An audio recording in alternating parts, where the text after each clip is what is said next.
Kami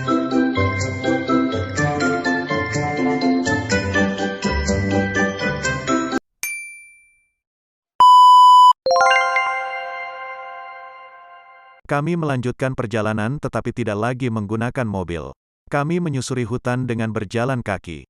Tujuan pertamaku adalah tempat istirahat yang kemarin diusulkan oleh supir tersebut.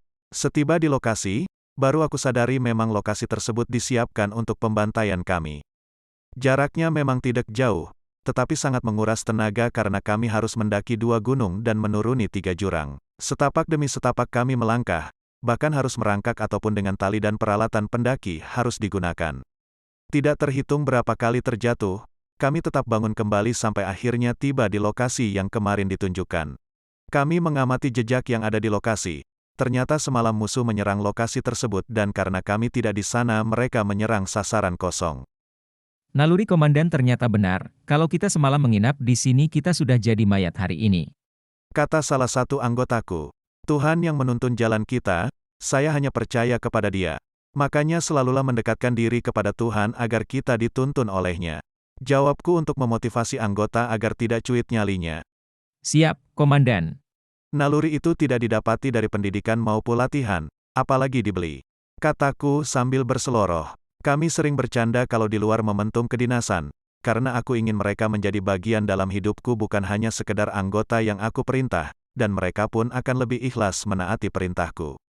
Aku jelaskan kepada mereka tentang kepemimpinan karena mereka juga pemimpin, paling tidak pemimpin dalam keluarga mereka. Komandan yang ditakdirkan jadi pemimpin akan memiliki naluri yang tajam, kecuali pemimpin yang merebut kekuasaan, dia hanya bisa memerintah. Aku jelaskan kepadanya, ketika kami sedang mengamati jejak, terlihat seseorang berlari menuju jurang. Spontan anggotaku mengkokang senjatanya, tapi aku isyaratkan untuk tidak menembak.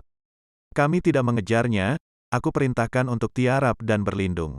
Suasana hening mencekam, tiba-tiba dari semak belukar berlari seseorang ke jurang, dan spontan aku lempar sangkurku dan mengenai kakinya. Dia terjatuh dan berteriak minta tolong. Salah seorang prajuritku dengan refleks langsung menghantam popor senjata ke muka musuh itu. Akibatnya cucuran darah keluar dari hidungnya. Dia semakin berteriak minta tolong. Sekali lagi kamu berteriak, saya sumpal mulutmu dengan pistol ini. Gertakku sambil memasukkan laras pistolku ke mulutnya. Seharian kami mencoba menginterogasi namun dia tidak mau bicara apapun. Selesaikan saja, komandan. Saran dari anggotaku. Jangan pernah membunuh musuh karena emosi. Aku mencoba menenangkan anggota yang mulai emosi karena tawanan tidak memberi informasi apapun. Dia akan menyusahkan perjalanan kita, komandan. Alasan anggotaku itu, tidak perlu merasa susah, tidak ada ciptaan Tuhan yang tidak berguna.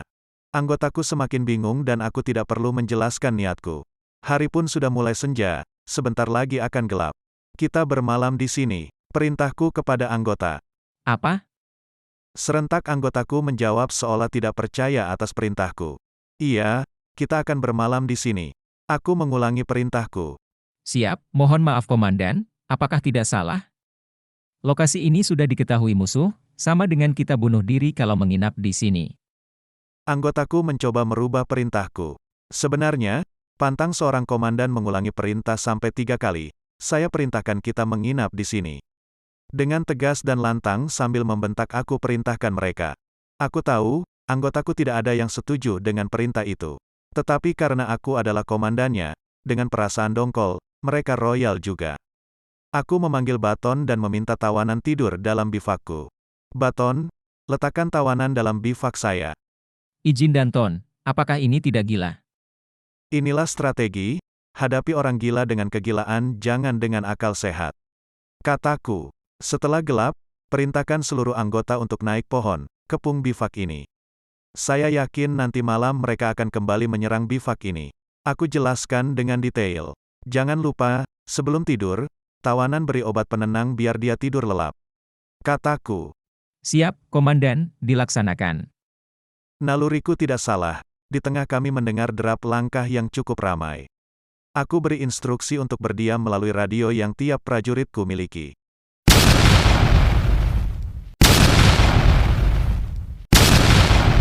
Tembakan semakin gencar diarahkan ke bivak itu, dan aku membatin teriakan itu dari tawanan yang aku simpan di bivak itu. Mereka bersorak merasa menang setelah menembak bivakku.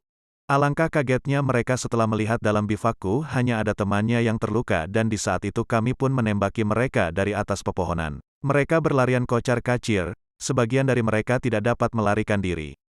Setelah terang tanah, kami pun turun dari tempat ngalong, tempat tidur di atas pohon. Kami mengevakuasi beberapa mayat dan mendapat beberapa pucuk senjata musuh.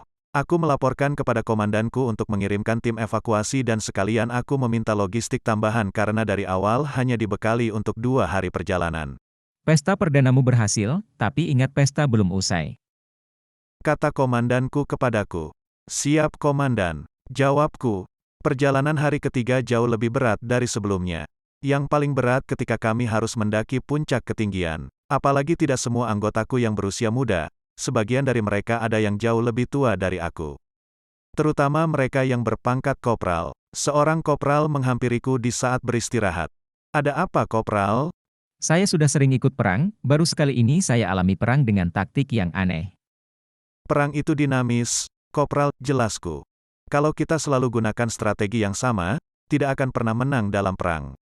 Aku mencoba menjelaskan kepadanya. Tapi resikonya akan lebih tinggi, komandan. Iya, kalau kita tidak berani mengambil resiko, tidak perlu berperang, bersahabat saja dengan musuh dan menunggu waktu musuh membunuh kita. Siap, Danton. Dulu sewaktu saya muda, saya juga pemberani, entah kenapa sekarang malah lebih sering takut.